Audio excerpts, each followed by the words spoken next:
Autism society Udupi, Kamal A Baliga charitable trust Mumbai, one good step Bengaluru, Harsha Udupi, Gayatri export Karkala ಮುಂತಾದವರುಗಳ ಸಹಕಾರದಲ್ಲಿ ಕಲಾ ಸೌರಭ ಕಾರ್ಯಕ್ರಮ ಬನ್ನಂಚಿಯ ಶ್ರೀ ನಾರಾಯಣಗುರು ಸಭಾಭವನದಲ್ಲಿ ಆಯೋಜಿಸಲಾಗಿತ್ತು. ಕಾರ್ಯಕ್ರಮದ ಉದ್ಘಾಟನೆಯನ್ನು ಮೈಸೂರಿನ ಸ್ವಾಮಿ ವಿವೇಕಾನಂದ ಯೂತ್ ಮೂವ್ಮೆಂಟ್ನ ಕಾರ್ಯನಿರ್ವಾಹಕ ಅಧಿಕಾರಿಯಾಗಿರುವ ಶ್ರೀಮತಿ ಸವಿತಾ ಸುಲುಗೋಡು ಅವರು ನೆರವೇರಿಸಿ ಶುಭ ಹಾರೈಸಿದರು. ವಿಶೇಷ ಮಕ್ಕಳ ಪೋಷಕರಿಗೆ ಅಗತ್ಯವಾದ ಮಾಹಿತಿ ಕಾರ್ಯಕ್ರಮದಲ್ಲಿ ವಿವಿಧ ವಿಷಯಗಳನ್ನು ಒಳಗೊಂಡಂತೆ ಬೆಂಗಳೂರು ಸೃಷ್ಟಿ ಸ್ಪೆಷಲ್ ಅಕಾಡೆಮಿ ಸ್ಥಾಪಕರಾದ ಸುಚಿತ್ರಾ ಸೋಮಶೇಖರಯ್ಯ, ಬೆಂಗಳೂರು ಸೇವಾ ಇನ್ ಆಕ್ಷನ್ ಸಹ ನಿರ್ದೇಶಕಿ ಶ್ರೀಮತಿ ತುಳಸಿ, ಕೊಪ್ಪಳ ಪ್ರಾದೇಶಿಕ ಯುನಿಸೆಫ್ ಮಕ್ಕಳ ಸಂರಕ್ಷಣೆ ಯೋಜನೆಯ ಸಂಯೋಜಕರಾದ ಡಾಕ್ಟರ್ ರಾಘವೇಂದ್ರ ಭಟ್, ಮೈಸೂರು ವೈವಿಧ್ಯ ಮತ್ತು ಸೇರ್ಪಡೆ ವಿವೇಕಾನಂದ ಸ್ಮಾರಕ ಆಸ್ಪತ್ರೆಯ ನಿರ್ದೇಶಕಿ ಡಾಕ್ಟರ್ ದೀಪಶ್ರೀ ಅವರು ವಿಶೇಷ ಉಪನ್ಯಾಸವನ್ನು ನೀಡಿದರು. ಕಾರ್ಯಕ್ರಮದಲ್ಲಿ ಮಕ್ಕಳ ವಿಶೇಷ ಅಗತ್ಯಗಳಿಗೆ ಪೂರಕವಾದ ವಸ್ತುಗಳು, ಬಟ್ಟೆ, ಚಿಕಿತ್ಸಾ ಸಾಮಗ್ರಿಗಳು, ವೃತ್ತಿಪರ ಚಿಕಿತ್ಸೆಗಳ ಸ್ಟಾಲ್ಗಳು, ವಿಶೇಷ ಮಕ್ಕಳ ಚಿತ್ರಗಳ ಪ್ರದರ್ಶನ ಮತ್ತು ಮಾರಾಟ ಮಳಿಗೆ ಗಮನ ಸೆಳೆಯಿತು.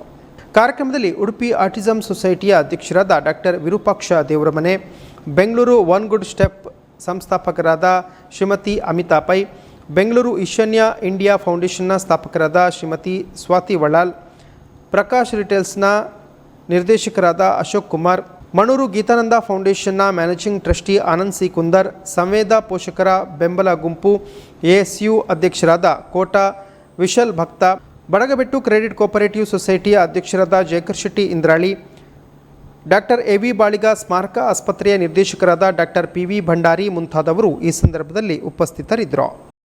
ಈ ನೀವು ಮಾಡ್ತಾ ಇರೋ ಕೆಲಸನ ನೋಡಿದಾಗ ನನಗನ್ನಿಸ್ತು ನಾವು ಮಾಡ್ತಾ ಇರೋವಂತಹದ್ದು ಏನೂ ಅಲ್ಲ ಅನ್ನುವಂಥದ್ದು. ನಾನು ಒಂದು ಸ್ವಾಮಿ ವಿವೇಕಾನಂದ ಯೂತ್ ಮೂವ್ಮೆಂಟ್ ಬಗ್ಗೆ ಒಂದು ಕಿರು ಪರಿಚಯನ ಮಾಡಿ ಏನು ಕೆಲಸಗಳನ್ನು ನಾವು ಮಾಡ್ತಿದ್ದೀವಿ ಅನ್ನೋದ್ರ ಜೊತೆಯಲ್ಲಿ ಮೇ ಬಿ ಒಂದು ಗ್ಲಿಮ್ಸನ್ನು ಕೊಡೋದಕ್ಕೆ ಇಷ್ಟಪಡ್ತೀನಿ.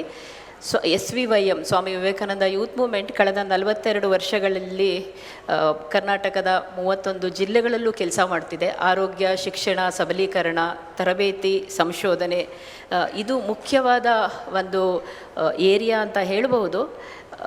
ಒಂದು ರೀತಿಯಲ್ಲಿ ಆಡುಮುಟ್ಟದ ಸೊಪ್ಪಿಲ್ಲ, SVM ಮಾಡದೇ ಇರೋ ಕೆಲಸ ಇಲ್ಲ ಅಂದರೂ ತಪ್ಪಾಗಲಾರದು. ಸಂಸ್ಥೆಯ ಸಂಸ್ಥಾಪಕರಾದಂತಹ ಡಾಕ್ಟರ್ R ಬಾಲು ಅವರು 19ನೇ ವಯಸ್ಸಲ್ಲಿ ಈ ಸಂಸ್ಥೆನ ಶುರು ಮಾಡಿದ್ರು. ಮೈಸೂರು ಮೆಡಿಕಲ್ ಕಾಲೇಜಲ್ಲಿ MBBS ಮಾಡ್ತಾ ಇದ್ದಾಗ ಅವರ ಉಳಿದಿರುವಂತಹ ಜೂನಿಯರ್ಸು, ಫ್ರೆಂಡ್ಸು ಅವ್ರನ್ನೆಲ್ಲ ಸೇರಿಸ್ಕೊಂಡು ಆಗ ಇನ್ನೂ ಕೂಡ ಏನು ಮಾಡ್ತೀವಿ ಅಂತ ಗೊತ್ತಿಲ್ಲದೆ ಇದ್ರೂ ಏನಾದರೂ ಸಮಾಜಕ್ಕೆ ಒಂದೊಳ್ಳೆ ಕೆಲಸ ಮಾಡಬೇಕು ಅನ್ನೋ ಒಂದು ಗುರಿನ ಹೊಂದಿ ಈ ಸಂಸ್ಥೆನ ಸಂಸ್ಥಾಪನೆ ಮಾಡಿ ಪ್ರಥಮವಾಗಿ ಗಿರಿಜನರು ಇರೋ ಕಡೆ ಕೆಲಸನ ಪ್ರಾರಂಭಿಸಿದ್ರು. ಡಾಕ್ಟ್ರ್ ಆಗಿದ್ದರಿಂದ ಆರೋಗ್ಯಕ್ಕೆ ಮೊದಲ ಒತ್ತು ಕೊಟ್ಟು ಶುರು ಮಾಡಿದ್ರೂ ಕೂಡ ನಿಧಾನವಾಗಿ ಆರೋಗ್ಯ ಮಾತ್ರ ಜನರ ಜೀವನ ಮಟ್ಟನ ಸುಧಾರಿಸೋಕ್ಕೆ ಸಾಧ್ಯ ಇಲ್ಲ. ಖಂಡಿತವಾಗಿ ಶಿಕ್ಷಣದ ಅವಶ್ಯಕತೆ ಇದೆ, ಸಬಲೀಕರಣ ಆಗಲೇಬೇಕು. ಈ ಥರದ್ದು ನಿಧಾನವಾಗಿ ಅರ್ಥಕೊಂಡು ಈ ಸಂಸ್ಥೆ ಒಂದು ರೀತಿಯಲ್ಲಿ ಆರ್ಗ್ಯಾನಿಕ್ ಆಗಿ ಬೆಳೆದಿದೆ ಅಂದರೂ ತಪ್ಪಾಗಲಾರದು. ಅದರ ಜೊತೆಯಲ್ಲಿ ಈ ಸಂಸ್ಥೆಯಲ್ಲಿ ಯಾವಾಗಲೂ ಸಂಸ್ಥೆಯ ಸಂಸ್ಥಾಪಕರು ಆ ಸಂಸ್ಥೆಯಿಂದ ಎಕ್ಸಿಟ್ ಆದ ನಂತರ ಸಂಸ್ಥೆಯ ಕೆಲಸಗಳು ಅಲ್ಲಿಗೆ ನಿಂತು ಹೋಗ್ತವೆ. ಯಾಕೆಂದರೆ ಆ ಥರದ ಪ್ಯಾಷನ್ ಇನ್ನೊಬ್ಬರಲ್ಲಿ ಇರೋದಿಲ್ಲ, ಅಥವಾ ಅಷ್ಟು ಸುಲಭವಾಗಿ ಆ ಓನರ್ಶಿಪ್ನ ಬಿಟ್ಕೊಡೋದಕ್ಕೆ ಅವರು ತಯಾರಾಗಿರೋದಿಲ್ಲ. ಆದರೆ SVYMನಲ್ಲಿ ಒಂದು ವಿಶೇಷತೆ ಏನು ಅಂದರೆ, ನಾವು ಶುರು ಮಾಡಿದ್ದು ಸಂಸ್ಥೆನ ಯಾವುದೋ ಒಂದು ಒಳ್ಳೆಯ ಉದ್ದೇಶಕ್ಕೆ, ಆ ಸಂಸ್ಥೆ ನಿರಂತರವಾಗಿ ನಡಿಬೇಕು ಅನ್ನೋ ಒಂದು ಕಾರಣದಿಂದಾಗಿ ಅವರು ಸಂಸ್ಥೆಯ ಸಂಸ್ಥಾಪಕರು. ಯಾಕಂದರೆ ಈ ಒಂದು ಕಾರ್ಯಕ್ರಮ ಏನಿದೆ ಬಹುಶಃ ನಮ್ಮ ವಿಶೇಷ ಮಕ್ಕಳ ಟ್ಯಾಲೆಂಟ್ಸನ್ನು ಶೋಕೇಸ್ ಮಾಡಲಿಕ್ಕೆ ಒಂದು ಅದ್ಭುತವಾದ ಒಂದು ವೇದಿಕೆ. ಸೊ ಈ ಸಂದರ್ಭದಲ್ಲಿ ನಾನು ನಮ್ಮ ಈ ಸಂಸ್ಥೆಯ ಫೌಂಡರ್ ಆಗಿರುವಂಥ ಸೈಮನ್ ಅವರನ್ನು ನೆನೆಸ್ತೇನೆ. ಯಾಕಂದರೆ ಅವರ vision and that initial corpus financial ಇದು ಇಲ್ಲದೇ ಇದ್ದರೆ ನಾವು ಇದನ್ನೆಲ್ಲ ಮಾಡಲಿಕ್ಕೆ ಆಗ್ತಾ ಇರಲಿಲ್ಲ. ಸೊ ಅವರು ಇವತ್ತು ನಮ್ಮೊಂದಿಗಿಲ್ಲ, ಆದರೆ ಅವರು ಏನು ಬಯಸಿದ್ರು ಅದನ್ನು I am sure we are doing in different ways. So I actually want to remember him.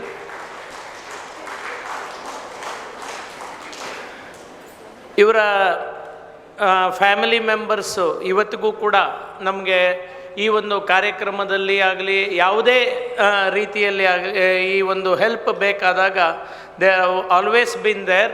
So I thank members of Shri Simon's family for ಈ ಥರದ ಒಂದು ಸಂಸ್ಥೆಯನ್ನು ಹುಟ್ಟು ಹಾಕಿದ್ದಕ್ಕೆ. ಸೊ ಅದಾದ ನಂತರ ಇವತ್ತು ಏನು ನಾವು ಈ ಕಾರ್ಯಕ್ರಮಗಳನ್ನು ನೋಡ್ತಾ ಇದ್ದೇವೆ, ಇದರ ಒಂದು ಎಫರ್ಟ್ಸ್ ಭಾಳಷ್ಟು ಹಾಕಿರುವವರು ನಮ್ಮ ಅಧ್ಯಕ್ಷರು, ನಮ್ಮ ಸಂಸ್ಥೆಯ ಮನೋವೈದ್ಯರು ಆಗಿರುವಂಥ ವಿರೂಪಾಕ್ಷ ಅವರು. ನಿಜವಾಗಲೂ ಭಾಳ ಚೆನ್ನಾಗಿ ಮೂಡಿ ಬಂದಿದೆ ಇವತ್ತಿನ ಈ ಬಾರಿಯ ಕಾರ್ಯಕ್ರಮ. ಹಾಗೆ ನಮ್ಮ ಈ ಕಾರ್ಯಕ್ರಮವನ್ನು ಭಾಳ ಒಳ್ಳೆಯ ರೀತಿಯಲ್ಲಿ ನಡೆಸಿಕೊಡಲಿಕ್ಕೆ ವಿವಿಧ ಸಂಘ ಸಂಸ್ಥೆಗಳು ನೀವೆಲ್ಲ ನಮ್ಮ ಜೊತೆಗೆ ಸೇರಿಕೊಂಡಿದ್ದೀರಿ. ಈ ಭವ್ಯವಾದ ಒಂದು ಆಡಿಟೋರಿಯಮನ್ನು ಪ್ರತಿ ವರ್ಷದಂತೆ ನಮಗೆ ಅಟ್ಲೀಸ್ಟ್ ಒಂದು 60 ವರ್ಷ 65 ವರ್ಷ ಸಾಮಾನ್ಯವಾಗಿ ಎಲ್ಲರೂ ಬದುಕಿರ್ತೀವಿ, ರೈಟ್? ಅಂದರೆ ನಾವು ಹೆಚ್ಚಾಗಿ ಜೀವನ ನಡೆಸೋದು ಏನಾಗಿ, ಸಣ್ಣ ಮಕ್ಕಳಾಗಿ ಜೀವನ ಜಾಸ್ತಿ ವರ್ಷ ನಡೆಸ್ತೀವೋ ಅಥವಾ ದೊಡ್ಡವರಾಗಿ ನಾವು ಜೀವನ ನಡೆಸ್ತೀವೋ? ಏನಾಗಿ ನಡೆಸ್ತೀವಿ? ದೊಡ್ಡವರಾಗಿ, ರೈಟ್? ಸೊ ಸಣ್ಣವರಾಗಿದ್ದಾಗ ನಮ್ಮ ಕಾರಣ ಏನಿರಬೇಕು, ಎಸ್ಪೆಷಲಿ ನಮ್ಮ ವಿಕಲಚೇತನ ಮಕ್ಕಳಿಗೆ ಅನುಗುಣವಾಗಿ childhood is the preparation for adulthood ಅನ್ನೋದು ನನ್ನ ನಂಬಿಕೆ. ನನ್ನ ಒಂದು ನಂಬಿಕೆ ಒಂದು ಇದೆ, ಆದರೆ ನನ್ನ ಒಂದು ಬಹಳಷ್ಟು ತೀವ್ರವಾಗಿ ಅದರ ಬಗ್ಗೆ ಆಲೋಚನೆ ಮಾಡಿದ್ದೀನಿ. ದೊಡ್ಡವರಾಗಿ ಜೀವನ ಮಾಡಬೇಕು ಅಂದರೆ ಚಿಕ್ಕ ವಯಸ್ಸಿನಲ್ಲಿ ಅವರಿನ್ನೂ ಚಿಕ್ಕವನು, ಏನು ಗೊತ್ತಾಗಲ್ಲ, ಏನು ಮಾಡೋಕ್ಕಾಗಲ್ಲ, ಇರಲಿ ನಾವೇ ಮಾಡೋಣ ಅಂತ ಒಂದು ಮನೋಭಾವ ಎಲ್ಲರಿಗೂ. ತಂದೆ ಅಜ್ಜ ಅಜ್ಜಿ ಇದ್ದುಬಿಟ್ರೆ ಅಂತೂ ಅಯ್ಯೋ ಅವನ ಕೈಲಿ ಯಾಕೆ ಮಾಡಿಸ್ತಿದ್ಯಾ, ಅವಳ ಹತ್ರ ಯಾಕೆ ಮಾಡಿಸ್ತಾ ಇದೆಯಾ, ಅದಿನ್ನೂ ಚಿಕ್ಕದು, ಅದಕ್ಕೆ ಮೊದಲೇ ಗೊತ್ತಾಗಲ್ಲ, ಅವಳ ಹತ್ರ ಯಾಕೆ ಮಾಡಬೇಕು. ಇಲ್ಲ ತಾಯಿಂದಿರೋ ಅಯ್ಯೋ ನನ್ನ ಮಗುಗೆ ಮಾಡೋಕ್ಕಾಗಲ್ಲ, ಚೆಲ್ಕೊಳ್ಳುತ್ತೆ, ಏನೋ ಮಾಡೋದು ಹಾಳು ಮಾಡುತ್ತೆ, ಅದಕ್ಕೆ ನಾನೇ ಮಾಡಿಬಿಡ್ತೀನಿ, ಎಲ್ಲ ಕೆಲಸ ನಾವೇ ಮಾಡಿಬಿಡ್ತೀವಿ ಅಂತ ಮರ್ತೋಗ್ತೀವಿ. ಜೀವನ ನಡೆಯೋದು ಜಾಸ್ತಿ ವರ್ಷ ಈ ಭೂಮಿ ಮೇಲೆ. ಸೊ ಸೇವಾ ಇನ್ ಆಕ್ಷನ್ ಏನು ಮಾಡುತ್ತೆ ಅಂತಲೂ ನಿಮಗೆ ಗೊತ್ತು. ಸೊ ನನಗೆ ಕೊಟ್ಟಿರೋ ಟಾಪಿಕ್ಕು ಏನು ಅಂದರೆ ನನ್ನ ನಂತರ ಏನು ಅಂತ. ಎಷ್ಟು ಪೋಷಕರಲ್ಲಿ ಆ ಪ್ರಶ್ನೆ ಇದೆ ಅಂತ ಸ್ವಲ್ಪ ಕೈ ಎತ್ತುತ್ತೀರಾ? ನನ್ನ ನಂತರ ಏನು ಅಂತ. ಸೊ ಸುಮಾರು ಜನಕ್ಕೆ ಆ ಪ್ರಶ್ನೆ ಈಗಲೂ ಮನಸ್ಸಲ್ಲಿದೆ. ಸೊ ಅದಕ್ಕೆ ಒಂದು ಉತ್ತರನೂ ಆಮೇಲೆ ಇದೆ. ಸೊ ಯಾವತ್ತಾದ್ರೂ ಯೋಚನೆ ಮಾಡಿದ್ದೀರಾ ಉತ್ತರ ಇದೆಯಾ ಅದಕ್ಕೆ ಅಂತ? ನನ್ನ ನಂತರ ಏನು ಅಂತ ಪ್ರಶ್ನೆ ಇದೆ, ಅದಕ್ಕೇನು ಮಾಡಬೇಕು ಅಂತ ಏನಾದರೂ ಉತ್ತರ ಕಂಡುಹಿಡ್ದಿದ್ದೀರಾ?